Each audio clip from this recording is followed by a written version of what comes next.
Hello, and welcome to Sanlando Soundwaves. I'm Cheryl Bain.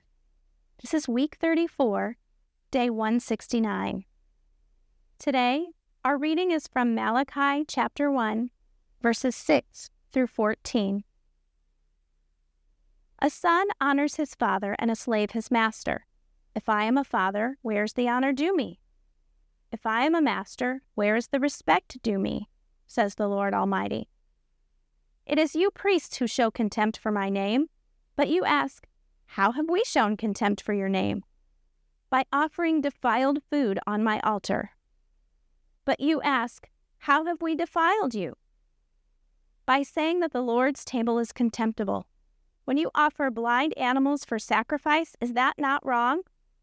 When you sacrifice lame or diseased animals, is that not wrong? Try offering them to your governor. Would he be pleased with you? Would he accept you? Says the Lord Almighty. Now plead with God to be gracious to us.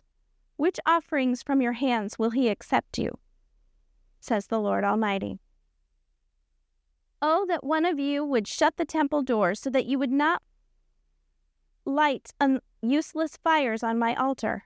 I am not pleased with you, says the Lord Almighty, and I will accept no offering from your hands. My name will be great among the nations, from where the sun rises to where it sets. In every place, incense and pure offerings will be brought to me, because my name will be great among the nations, says the Lord Almighty. But you profane it by saying, the Lord's table is defiled, and its food is contemptible. And you say, what a burden, and you sniff at it contemptuously, says the Lord Almighty. When you bring injured, lame, or diseased animals and offer them as sacrifices, should I accept them from your hands? Says the Lord. Cursed is the cheat who has an acceptable male in his flock and vows to give it, but then sacrifices a blemished animal for the Lord. For I am a great king, says the Lord Almighty, and my name is to be feared among the nations. Now let's take a look at our 7 arrows. What does this passage say? What did this passage mean to its original audience? What does this passage tell us about God? What does this passage tell us about humanity? What does this passage demand of me?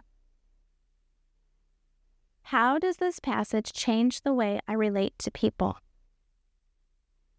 And finally, what does this passage prompt me to pray to God? Now let's take a look at our brief devotional on page 188. This is a fitting end to the Old Testament. After the book of Malachi, God would stop speaking through the prophets for over 400 years. Generations would come and go with no further word from the Lord. Before God's voice became quiet for a time, we were given one more picture of the state of worship among the people of God. You recall from the book of Leviticus that the people were expected to offer their very best, spotless animal to God in order to pay the price for their sins. In Malachi's day, the people continued to offer sacrifices, but rather than offering God their best, they chose animals that were about to die anyway. This way, they could still feel good about themselves because they were offering some sacrifice, but they did it in a way that cost nothing. God was furious. Clearly, what was most important to God was not the sacrifice, but the hearts of his people. Half-hearted sacrifices proved that God didn't occupy their hearts, even after all he'd done for his people. Do the decades of silence that followed mean that God had finally had enough and given up on his promise?